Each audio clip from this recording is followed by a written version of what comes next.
이번 시간에는 저번 시간부터 배운 결산에 대해서 문제풀이를 한번 진행해 보도록 하겠습니다. 문제를 전체를 다 풀진 않을 겁니다. 전체는 다 풀진 않고요. 수동 결산에 해당하는 부분만 문제를 풀어보도록 하겠습니다. 자동 결산은 다음 시간부터 배울 실무 프로그램을 이용해서 할 때 그때 보여드리도록 하겠습니다. 그럼 1번 문제부터 진행해 보도록 하겠습니다. 1번 문제요. 기말 현재 영업 매장 보험료로 회계 처리한 금액 중 20만원은 기간 미경과분이다. 이렇게 써있죠. 기간 미경과분 이렇게 나와 있습니다. 기간 미경과분 요 키포인트가 나오면 비용이나 수익을 찾으라고 했습니다. 이 문제는 뭐가 나왔죠? 비용이 나왔네요. 보험료라는 비용이 나왔어요. 그쵸? 그럼 차변을 못 써야 돼. 선급 비용 대변에 보험료 이렇게만 쓰면 되겠죠. 그쵸? 2번 문제요. 결산일 현재 단기 차입금에 대한 이자 비용. 단기 차입금에 대한 이자 비용. 비용이죠, 비용. 회계 처리한 금액 중 기간 미경과분 나왔습니다. 그러면 차변에 선급 비용, 대변에 이자 비용. 이렇게 문제 처리해주면 되겠죠. 3번 문제 같은 게 제가 말했던 이제 못 푸는 문제 유형이 되겠습니다. 2017년 12월 1일부터 이렇게 나오죠. 2017년 12월 1일부터 2018년 11월 30일까지 이런 식으로 나와 있습니다. 월할 계산할 것. 이거는 스스로 금액 자체를 계산을 해야 됩니다. 그럼 회계 2급 분들이 이제 배우셨던 그 방법으로는 풀 수가 없겠죠. 그렇죠. 그렇기 때문에 요거는 문제를 지우도록 하겠습니다. 그 다음 문제 이어서 해보도록 하겠습니다. 4번 문제. 단기 비용으로 처리한 보험료 중 기간 미경과액 12만원을 계상하다. 이렇게 나왔습니다. 기간 미경과액 또 나왔어요. 보험료 나왔죠. 차변에 선급 비용, 대변에 보험료. 이렇게 분解해주시면 되겠습니다. 다음 선수수익 보죠. 결산일 현재 단기 대여금에 대한 이자 수익 중 기간 미경과분 50만원이 있다. 이렇게 되어 있죠. 기간 미경과분에 수익이 나왔습니다. 차변에 해당 수익, 이자 수익이죠. 이자 수익, 대변에 선수 수익. 금액은 50만원 쓰면 되네요. 이자 수익 계정에는 단기 대여금에 대한 기간 미경과 이자, 기간 미경과 나왔어요. 이자 수익 나왔죠. 똑같네요. 차변에 이자 수익 15만원, 대변에 선수 수익 15만원. 뭐 다 똑같죠? 그쵸? 3번 문제도요. 이자 수익 나왔고요. 기간 미경과분 나왔네요. 차변에 이자 수익 40만원, 대변에 선수 수익 40만원. 쉽죠? 다음요. 결산일 현재 단기 대여금에 대한 이자 수익 나왔고요. 기간 미경과분 나왔네요. 차변에 이자 수익 40만원, 대변에 선수 수익 40만원. 5번 문제도요. 미경과분 있어요. 미경과분 있고 이자 수익 나왔네요. 차변에 이자 수익, 대변에 선수 수익. 이렇게. 6번 문제도 기간 미경과분 이자 이렇게 나왔네요. 차변에 이자 수익, 대변에 선수 수익. 다음 문제요. 가수금과 가지급금에 대해서 해보도록 하겠습니다.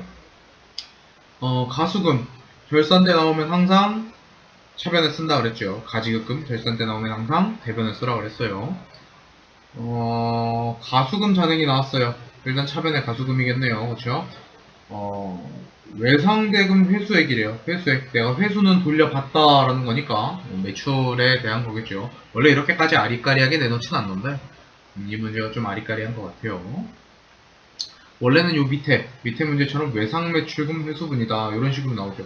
외상대금이라고 했으면 뭔가 팔았다 또는 샀다 라고 나와야 되는데 물론 회수라는 말 자체로 파악을 할 수는 있습니다. 근데 회계 2급 하시는 분들한테 이렇게 키포인트 하나만 가지고 파악하라 그러는 건 좀 가혹하죠. 그렇죠? 그래서 문제를 이런 식으로 좀 난해하게 내진 않을 것 같습니다. 아시겠죠? 어쨌든 외상대금 회수액이니까 차변에 가수금 50만원, 대변에 외상매출금 50만원 이런 식으로 쓰죠. 다음 문제 가수금 또 나왔네요. 그렇죠? 가수금의 외상매출금 회수분이래요. 차변에 가수금 14만원, 대변에 외상매출금 14만원 이런 식으로 분개가 되겠습니다. 3번 문제 보도록 하죠. 가지급금 나왔네요. 가지급금 파악해보니까 출장비로 확인됐대요. 출장비, 여비, 교통비가 되겠죠. 그렇죠? 차변에 여비, 교통비, 대변에 가지급금. 4번 문제 똑같은 문제네요. 가지급금 전에 10만원 나왔고 시내 출장비 나왔으니까 차변에 여비교통비 10만원, 대변에 가지급금 10만원. 어렵지 않죠? 거의 똑같습니다. 그죠? 가소금과 가지급금 이렇게 위치 구분만 잘 해주시면 될 것 같습니다. 다음 좀 집중해 주셔야 되는 문제 나왔습니다. 현금 과부족입니다. 문제 가장 먼저 키포인트, 현금가 부족이라는 게 있나 없나 파악하라 그랬죠. 이번에는 현금가 부족으로 처리했던 이라는 말이 있네요. 이런 현금가 부족으로 분개를 해주셔야 됩니다. 실제보다 장부상 금액이 많대요. 그죠? 실제보다 장부가 많다는 거죠. 장부가 더 많으니까 장부를 줄여줘야겠죠. 그죠? 그래서 차변에 잡손실, 대변에 현금과 부족 이렇게 나오겠습니다. 이번 문제 현금가 부족으로 처리되어 있는 이렇게 있습니다. 얘도 현금가 부족이 나와야겠죠. 그렇죠? 장부상 현금이 실제보다 작대요. 장부가 실제보다 적으니까 장부를 늘려줘야겠죠. 그렇죠? 그래서 차변이 현금가 부족, 대변이 잡이익 이런 식으로 문제가 되겠습니다. 3번 문제는요. 현금 잔액이라는 글씨는 나왔는데 현금가 부족으로 처리했던 이란 말이 없네요. 이런 현금가 부족이 나오면 안 되겠죠. 그렇죠? 그러면 일단 장부상 잔액이 현금 잔액보다 적네요. 그렇죠? 17,600원 정도가 적은 것 같아요. 장부가 더 적으니까 장부를 어떻게 해야 돼? 늘려야겠죠. 여기서 자체로 늘려야 되니까 차변에 현금, 대변에 잡이익 이런 식으로 문제를 해주시면 되겠습니다. 다음 문제요. 결산일 현재 장부 현금은 다음과 같고 차액의 원인을 알 수 없다. 현금가 부족에 대한 게 없죠. 문제 끝에 보니까 뭐래? 현금가 부족 계정은 사용하지 말 것. 이런 식으로 나와 있습니다. 요건 좀 친절한 문제예요. 요렇게 나오면 차라리 현금가 부족을 안 쓴다라고 생각할 수 있는데 요렇게 나오지 않으면 사람들은 무조건 현금가 부족을 쓰게 되어 있단 말이죠. 그렇죠? 그러니까 집중을 하셔서 문제에 현금가 부족으로 처리했던 말이 있는지 없는지를 파악을 해 주셔야 됩니다. 장부상 금액이 15만원이 더 많은 것 같아요. 그럼 장부상 금액을 줄여야겠죠. 줄이려면 대변에 현금 쓰면 되겠죠. 차변에 잡손실, 대변에 현금 이런 식으로 하면 되겠네요. 만약에 현금가 부족으로 처리했다 그러면 대변에 현금 대신 현금과 부족이 오면 되겠죠. 5번 문제 볼게요. 장부상 현금보다 실제 현금이 부족하여 현금가 부족으로 처리한 이런 식의 말이 나와 있어요. 자, 현금가 부족을 처리했대요. 그러면은 분개 문제에 현금가 부족이 나와야겠죠. 그렇죠? 지금까지는 근데 원인을 알 수가 없었어요. 그렇죠? 근데 여기는 원인을 알 수가 있네요. 50만원 중에 20만원은 거래처에게, 30만원은 우리 회사 직원에게, 그럼 20만원은 접대비, 30만원은 복리 후생비가 되겠네요. 그렇죠? 차변에 복리 후생비 30, 접대비 20, 대변에 현금과 부족 50만원 이런 식으로 분개를 해주시면 될 것 같습니다. 다음요. 소모품 나오면 원래 그렇게 하면 안 되지만 차변에 소모품, 대변에 소모품비 이렇게 쓰라고 했죠. 그렇죠? 그래서 차변에 소모품 80만원, 대변에 소모품비 80만원 이런 식으로 분개가 되겠습니다. 2번 문제도요. 비용으로 회계 처리했던 소모품의 미사용분이 350이래요. 그대로 써주면 되죠. 차변에 소모품 350, 대변에 소모품비 350만원 이런 식으로 해주시면 되겠습니다. 그 다음에요. 이번에는 미지급 비용에 대한 문제 같아요. 미지급 비용의 키포인트는 미지급, 미계상, 지급될 예정이라고 했습니다. 그렇죠? 1번 문제 볼게요. 단기 차입금에 대한 미지급 이자래요. 단기 차입금에 대한, 단기 차입금을 말하는 게 아니에요. 단기 차입금의 이자, 즉 이자 비용을 말하는 겁니다. 그렇죠? 이자 비용에서 미지급한 부분이 있대요. 그럼 차변에 해당 비용, 여긴 이자 비용이죠. 이자 비용, 대변에 미지급 비용 이런 식으로 분개를 해주시면 될 것 같습니다.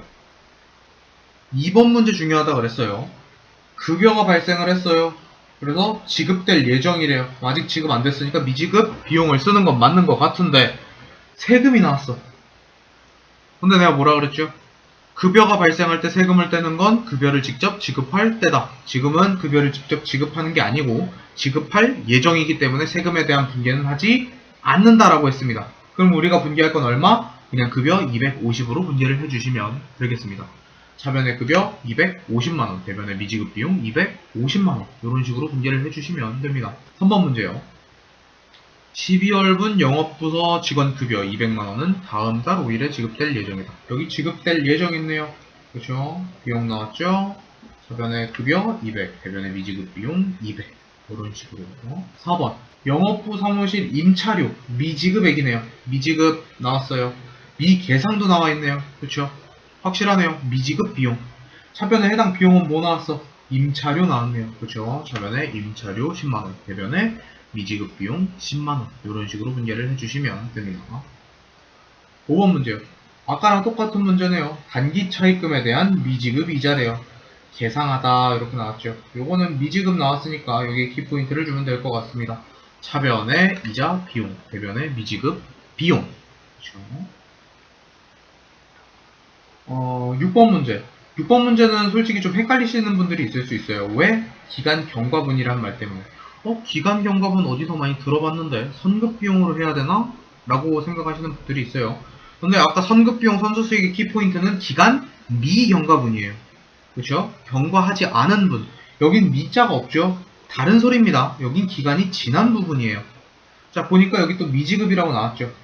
그리고 미지급 비용 계정을 이용한다. 이런 식으로 친절하게 나와 있네요. 그렇죠? 이자 비용 중이니까 차변에 이자 비용 74만원, 대변에 미지급 비용 74만원, 이런 식으로 분개를 해주시면 될 것 같습니다. 마지막 두 문제 보도록 할게요.